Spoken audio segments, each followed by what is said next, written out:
ओंकार स्मरण।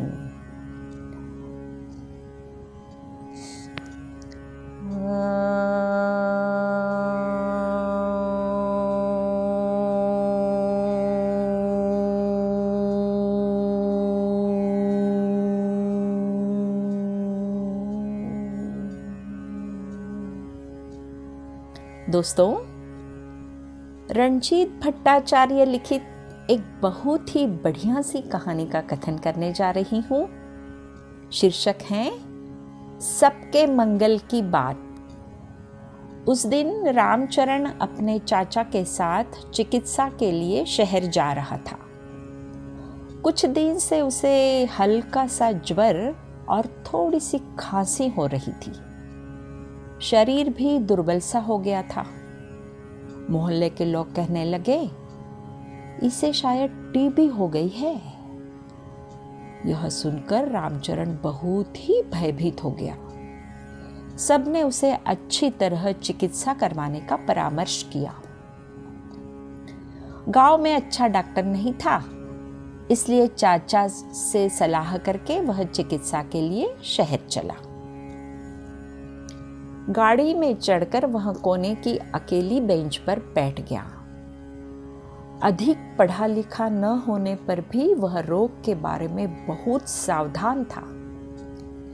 इसीलिए सोचता था कि तंदुरुस्त आदमियों से दूर रहना ही अच्छा है। गाड़ी चल रही थी। बाहर के हरे भरे पेड़ पौधे, आकाश के काले काले बादल मानो गाड़ी के साथ दौड़ लगा रहे थे।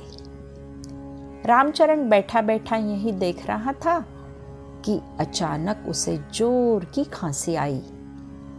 दोनों हाथों से मुंह ढककर वह करके खांसने लगा। जब खांसी रुकी तो हमेशा की तरह हांफ उठा। मुंह कफ और थूक से भरा गया। धीरे धीरे वह उठा। कफ खिड़की से बाहर थूकना चाहा। काका बोले, उठता क्यों है, अंदर ही थूक दे। किंतु रामचरण ने नहीं थूका, बाहर ही थूका।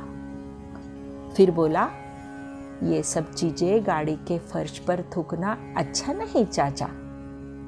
सुना है शायद कफ से ही रोग फैलता है। कितने मनुष्य गाड़ी में चढ़ेंगे। यदि मेरे थूक में रोग के कीटाणु हैं तो उनको भी छूत लग जाएगी। इसके अतिरिक्त यहाँ गंदा रहने पर वे बैठेंगे कैसे? बात काका को बुरी नहीं लगी। शहर पहुंचकर वे डॉक्टर के पास गए। उन्होंने रामचरण की परीक्षा की। कहा, तुम्हें टीबी ही हो गई है। चिकित्सा कराने से ठीक हो जाओगे। फिर भी तुम्हें कुछ नियम मानकर चलना होगा। इधर उधर थूकने से नहीं चलेगा। रास्ते में पेशाब या पाखाना नहीं कर सकोगे। ये सब रामचरण के काका ने जल्दी से कहा।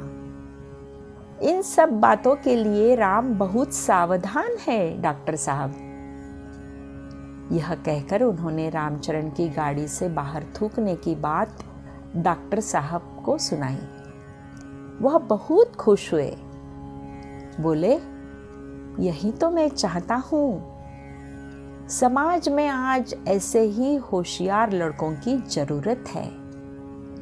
इस तरह के छूत के रोग जल, हवा और मक्खी की सहायता से ही फैलते हैं।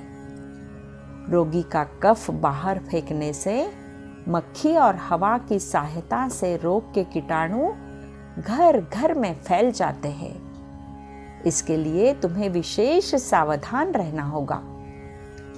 यदि एक व्यक्ति के दोष से उस मोहल्ले के 5 व्यक्तियों का नुकसान होता है तो तुम्हारे विचार में क्या वह भयंकर अपराध नहीं है?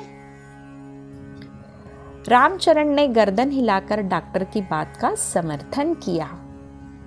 उसे लगा डॉक्टर की बात ही ठीक है।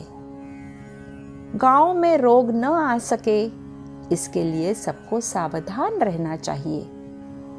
केवल अपने लिए ही सोचने से काम नहीं चलेगा। गांव के सभी व्यक्तियों के मंगल की बात भी सोचनी होगी।